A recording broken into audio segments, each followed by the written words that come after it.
where a bar is nothing but the sum of c bar and I bar. Why we use only A alphabet? Because A से हमें autonomous समझ में आता है, and C bar and I bar are your autonomous. So AD is A bar plus small cy, where A bar is the sum of all autonomous variable, which is C bar and I bar. कचरा ना फेंकते हो बाबा, तो ये आपका AD graph होता था. कचरा है ना. अब एडी कर्व हम बनाते थे तो कैसे बनता था ग्राफ?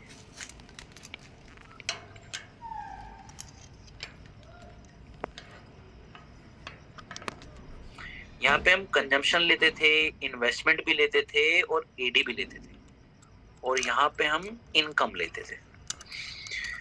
याद करो, हम अपना कंजम्पशन कर्व ऐसा बनाते थे. Yes sir. C equals to C bar plus small c y. शायद बी लिखते होंगे पर स्मॉल सी भी लिखते थे. और आई यहाँ हम ऐसे, और आई बार यहाँ से बन जाता था. क्लास चल रहा है. आई इक्वल्स टू आई बार. सुबह न ले Palita That is I bar. जब मैं अपने कंजम्पशन को और इन्वेस्टमेंट को ऐड करता हूं, देन इट बिकम्स एडी. तो ये मेरा कंजम्पशन कर्व. देखो, जब मैं सी के अंदर आई ऐड करूंगा, सर क्यों ऐड कर रहे हो सी के अंदर आई? एडी क्या होता है? सी प्लस आई. तो जब मैं सी के अंदर आई ऐड करूंगा तो बिल्कुल मेरा कंजम्पशन कर्व जैसा ही बनेगा, एडी कर्व, बट ये थोड़ा सा ऊपर चले जाएगा. सर ऊपर क्यों चले गया? क्योंकि उसके अंदर ये आई ऐड हो गया, विच इज ऑटोनोमस. तो आपका एडी ऐसा बनता था, AD which is a bar plus small b y, और यहां हम ए बार लिख देते थे. तो बच्चों, ये आपका कंजम्पशन कर्व होता था, ये इन्वेस्टमेंट कर्व होता था, ये एडी कर्व होता था. यस और नो? Yes sir. फिर आपने एक और टॉपिक पढ़ा था, ये एडी हो गया. फिर आप पढ़ते थे कि एक होता था as, aggregate supply. Aggregate supply income के इक्वल होता था. इनकम, एएस और इनकम एक ही बात थी. एएस इनकम बोलूं, इसको इनकम बोलूं या आउटपुट बोलूं, बात एक ही है.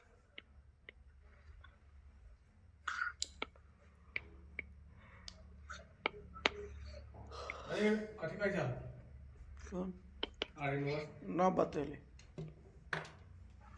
तो यहाँ पे हम लेते थे एएस, यहाँ पे हम लेते थे इनकम, और आपका एएस का ग्राफ बिल्कुल ऐसे बनता था, और इसका जो एंगल होता था वो होता था 45 डिग्री. होता था क्या? Yes sir. 45 डिग्री. ठीक है. फिर मैंने ये पढ़ाया था, मतलब आप लोगों ने ये पढ़ा हुआ होगा. फिर इसके बाद आपने पढ़ा होगा इक्विलिब्रियम. इक्विलिब्रियम क्या होता था? ये सिर्फ अभी मैं आपको जितना भी अभी मैं पढ़ा रहा हूं, ये सिर्फ पिछले सेमेस्टर का थोड़ा सा रिकॉल करा रहा हूं, ताकि इस सेमेस्टर के लिए यादें ताजा हो जाएं और नया टॉपिक हम पढ़ सकें. इक्विलिब्रियम क्या होता था? जहां पे एडी इक्वल होता था एएस के, या यू कैन राइट इट पहले एएस इक्वल होता था एडी के. एक ही बात है. इक्विलिब्रियम मतलब जहां पे दो साइड बैलेंस होती है, मतलब where AS equals to AD. I can write AS as output. AS और इनकम एक ही बात होती है. जितना आप सप्लाई करोगे उतनी ही आपकी इनकम होगी. ज्यादा सप्लाई करोगे ज्यादा इनकम होगी, कम सप्लाई करोगे कम इनकम होगी. और इनकम को डिनोट करते थे, आउटपुट को डिनोट करते थे वाई से. एडी होता है सी प्लस आई, और जब आपने इसको सोल्व किया था, मैं दोबारा करके दिखा देता हूं. C is C bar plus small cy, I is I bar. C की वैल्यू और I की वैल्यू पुट कर दी. अब क्या होता था? इस Y को इधर ले आते हैं. Y minus small cy equals to C bar plus का I bar. Can I take y as common? तो मैं अगर यहां से y कॉमन ले लेता हूं, it become 1 minus small c, और इधर आ जाता है सी बार एंड आई बार। मैं इसको सी बार और आई बार को जोड़ के ए बार भी लिख सकता हूँ, जो भी ऊपर लिखा था लिख दूंगा वो भी। फिर इसको सोल्व करता हूं तो y आ जाता है कुछ ऐसा, 1 अपॉन में 1 माइनस सी बार प्लस का आई बार। क्या किया मैंने, जो यहाँ पे ये मल्टीप्लाई में था इधर आ गया डिवाइड में। तो मेरी इक्विलिब्रियम इनकम 2 सेक्टर में ये होती थी। 2 सेक्टर में अगर आपको इक्विलिब्रियम इनकम निकालनी है, this is your formula. Y star लिख देता हूं क्योंकि ये इक्विलिब्रियम है, और I can write this as 1 upon 1 minus small c. This can be written as a bar. Yes or no? Yes. Aman, Manish? Yes, sir. पक्का? Ubaid? Yes, sir. Nishant? Present, sir. अरे attendance नहीं चल रही है, समझ आ रहा है क्या? आ रहा है sir. Priya? Yes, sir. Mishthi? Yes, sir. Krish? Yes, sir. ठीक है, अब हम इसका ग्राफ बनाते थे, तो ये तो इसका वो हो गया अलजेब्रा। फिर हम इसका ग्राफ बनाते थे इक्विलिब्रियम का।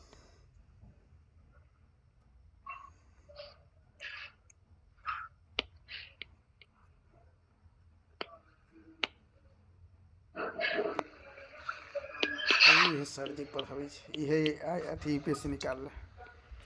ई सिविक्स वाला देखे घर के हम अगर प्रोफेसर यहाँ पे लिखते थे हम एडी, यहाँ पे लिखते थे हम इनकम। ये मेरी 45 डिग्री लाइन, ये मेरा एडी कर्व, जो भी बताया था मैंने, एडी अभी बनाया था, विच इज ए बार प्लस का बी वाई, या B D small C use कर रहे हैं हम, स्मॉल सी वाई, और ए बार मैं यहाँ लिखता था। जहां पे एडी एएस से मिला, ये एएस ये बेसिकली जो 45 बना है, वो मेरा क्या होता था, इक्विलिब्रियम। ये मेरी इक्विलिब्रियम इनकम है, ये मेरी क्या है, इक्विलिब्रियम इनकम। ये इक्विलिब्रियम इनकम निकालने का डायरेक्ट फॉर्मूला भी मैं बता चुका हूं आपको क्या है। आप डायरेक्टली ऐसे कर सकते हैं, 1 अपॉन 1 माइनस ए बार। ठीक है, समझ में आ गया?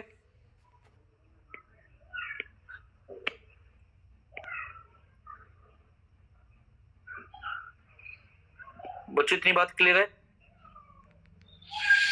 Yes, अभी मैं देख लूं, और देखो एक बार यहाँ देख लो आंख खोल के, यहां तक जाना है, इक्वेशंस देख लो स्क्रीन पर आ रही है, तो उसको सीखने के लिए ग्राफ,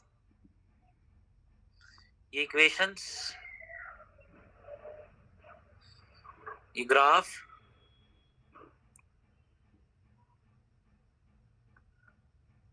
इक्वेशन, अभी तो कार्यक्रम शुरू ही हुआ है, तो यहां तक जाने के लिए आपको धैर्य और संयम बना के रखना पड़ेगा, और थोड़ा वक्त देना पड़ेगा इस सब्जेक्ट को, अदरवाइज टेंशन हो जाएगी बॉस। ठीक है, मैं अपने एंड पे आज आपको चीजें रिकॉल करा रहा हूं। ठीक है, इसके बाद आपको एक टॉपिक पढ़ाया गया होगा,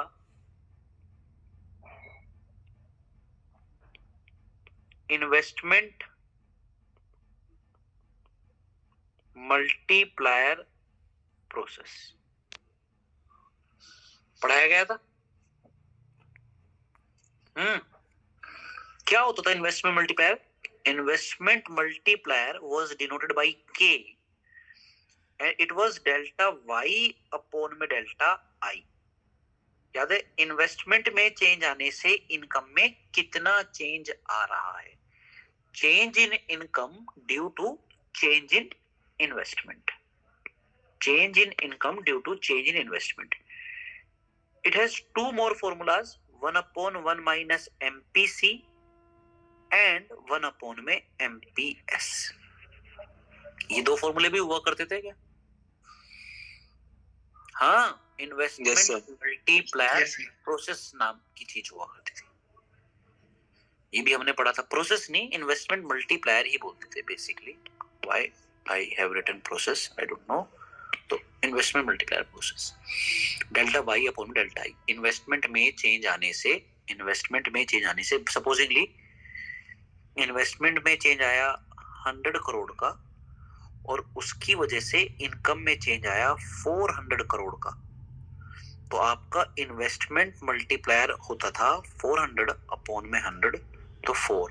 मतलब आपकी इन्वेस्टमेंट कितने से मल्टीप्लाई हो गई? 4 से। ठीक है, this was your investment multiplier. आपकी इन्वेस्टमेंट कितने से मल्टीप्लाई हो रही है? ठीक है, ठीक है। हाँ ठीक है। हाँ हाँ जी, समझ में आई बात? Yes sir. Yes sir. इसका फॉर्मूला ये आया कहां से, एक बार ये भी देख लेते हैं बच्चों। आपका अभी इक्विलिब्रियम ये था 1 में 1 माइनस स्मॉल सी और a बार लिखूं या c बार प्लस का i बार। मैथ्स पढ़ा है ना आपने थोड़ा बहुत? Yes sir. मैं क्या करता हूं, ये इक्विलिब्रियम इनकम है मेरी, ये मेरी इक्विलिब्रियम इनकम है। इक्विलिब्रियम की इक्वेशन है ना ये 2 सेक्टर में। हाँ सर। मैं इसको डिफरेंशिएट करता हूं with respect to i। Sir i से डिफरेंशिएट क्यों कर रहे हो बच्चों? मैं ये देखना चाहता हूं कि मेरी इन्वेस्टमेंट में चेंज आने से मेरी इनकम में कितना चेंज आ रहा है। How much my income change when my investment change. तो मैं इसको डिफरेंशिएट कर रहा हूं with respect to investment. So I am differentiating my income with respect to investment. That is, I am interested in finding or in looking at change in income due to change in investment. ठीक है? So when I differentiate income with respect to investment, it become del y upon में del I. I basically हमारा autonomous है। तो मैं income को differentiate कर रहा हूं विद रिस्पेक्ट टू I। जब I से डिफरेंशिएट करूंगा तो ये मल्टीप्लाई में है, तो ये एज इट इज आ जाएगा। आई के रेस्पेक्ट में कर रहा हूं तो 1 और सी प्लस में है which is constant. This is constant, इसका डेरिवेटिव हो जाएगा 0। ये 1 किसके लिए आया? ये 1 आया है आई के लिए आया 1 और ये प्लस में था, तो दिस बिकम्स 0। तो del y, that is change in income due to change in investment, is what? 1/1 minus c, which is your MPC. 1/1 minus MPC. 1/1 minus MPC. ठीक है, पक्की बात? यही तो फॉर्मूला लिखा था मैंने, ये मेन फॉर्मूला होता है। तो investment multiplier is what? del y upon del I equals to 1/1 minus MPC। ठीक है, ठीक है, ये बात समझ में आई बच्चे? समझ में आया? यस आ गया। इन्होंने इसको डिनोट किया